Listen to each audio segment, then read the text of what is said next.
اعوذ باللہ من الشیطان الرجیم بسم اللہ الرحمن الرحیم ان الذين يؤذون الله ورسوله لعنهم الله في الدنيا والآخرة وأعد لهم عذابا مهينا. دیکھو قرآن کریم اعلان کرتا ہے کہ جو لوگ ان الذين يؤذون الله ورسوله، جو اللہ اور اس کے رسول کو تکلیف دیتے ہیں، یہاں کافروں کی بات نہیں ہے، مطلق بات ہے، جو لوگ بھی یعنی ایسے کام کرتے ہیں جس سے اللہ اور اس کے رسول کو تکلیف پہنچے، لعنہم اللہ فی الدنیا والآخرہ. وہی تو دیکھو کتنی خطرناک ہے، اللہ کی لعنت ہو ان پر دنیا میں بھی آخرت میں بھی. وَأَعَدَّ لَهُمْ عَذَابًا مُهِينًا، اور تیار کیا ہے ان کے لیے رسوا کرنے والا عذاب. اس لیے میرے بھائیوں، ہم جو بھی کام کریں وہ دیکھیں کہ اس سے اللہ کے رسول کو اللہ کے رسول کو تکلیف تو نہیں ہوتی. دیکھو ایک مرتبہ توریت کا ایک نسخہ، ایک پیج عمر ابن خطاب لے آئے اور اللہ کے رسول کے پاس بیٹھ کر پڑھنے لگے. اللہ کے رسول کا چہرہ متغیر ہو گیا.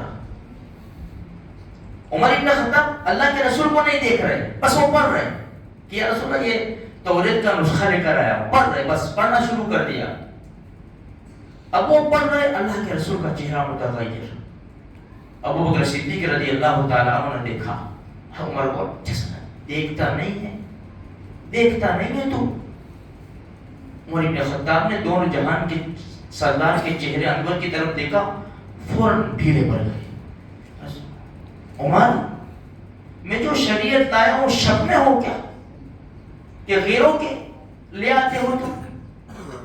فوراً معافی. یا رسول اللہ بھول ہو گئی مجھ سے.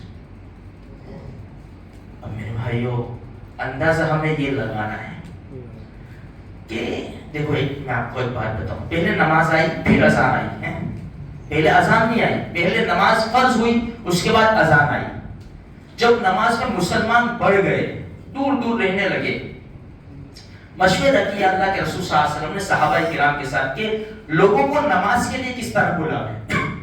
کسی نے کہا آگ جلاؤ، کسی نے کہا وہ بانسری پیپوڑی بجاؤ، کسی نے کہا ڈھول بجاؤ. الگ الگ رائے آئی. اس رات میں کوئی فیصلہ نہیں ہوا، اس لیے کہ آگ جلائیں گے تو مجوسیوں کے ساتھ مشابہت ہو جائے گی، ڈھول اور یہ پیپوڑی بجائیں گے تو اوروں کے ساتھ مشابہت ہو جائے گی. کوئی فیصلہ نہیں ہوا. رات کو عبداللہ ابن زید ابن عبد ربی انہوں نے خواب دیکھا، عمر ابن خطاب رضی اللہ تعالیٰ عنہ نے خواب دیکھا.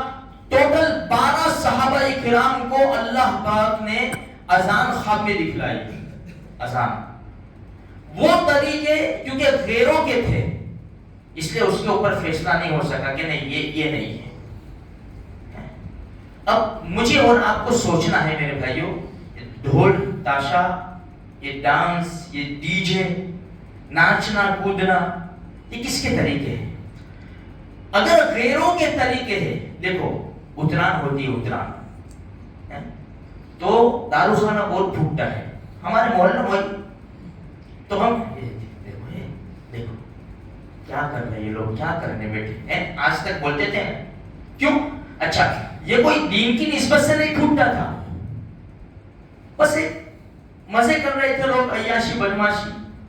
اچھا برتھ ڈے ہو کسی کی، برتھ ڈے، کیک کاٹے، شور مچاوے، دیکھو کیا کر رہے ہیں.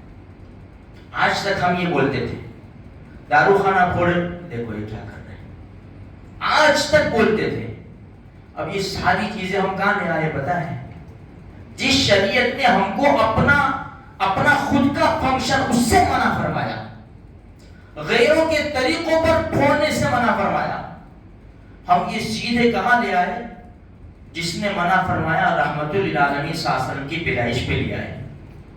دیکھو دین کے اندر ہے ضد نہیں چلتی، دین کے اندر عقل کے گھوڑے نہیں دوڑائے جاتے. شیخ سعدی علیہ الرحمٰن نے بڑی عجیب بات فرمائی کہ ہر جگہ عقل کے گھوڑے مت دوڑاؤ، بہت سی جگہ ہتھیار ڈال دینے پڑتے ہیں۔ شریعت کے قانون ایسے ہیں کہ ہتھیار ڈال دو، ہتھیار ڈال دو، بس میرے رب نے جو کہا وہ ہوگا، میرے نبی نے جو کہا وہ ہوگا، میں وہ کام نہیں کروں گا جس سے میرے نبی کو تکلیف پہنچے، لوگ تانا دے میرے نبی کو۔ آپ کو چھوٹا سا قصہ سنا کے اپنی بات کو ختم۔ انگریزوں کا زمانہ تھا، تو ایک مسلمان نے ایک انگریز کا جیب کاٹ لیا اور بہت زیادہ پیسے آئے۔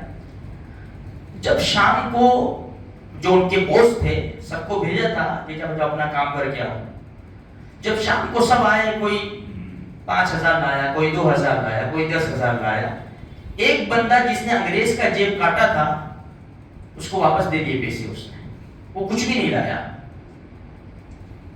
تو اس کے بوس نے زور سے تھپڑ لگائی، نالائق تو کچھ بھی نہیں لایا۔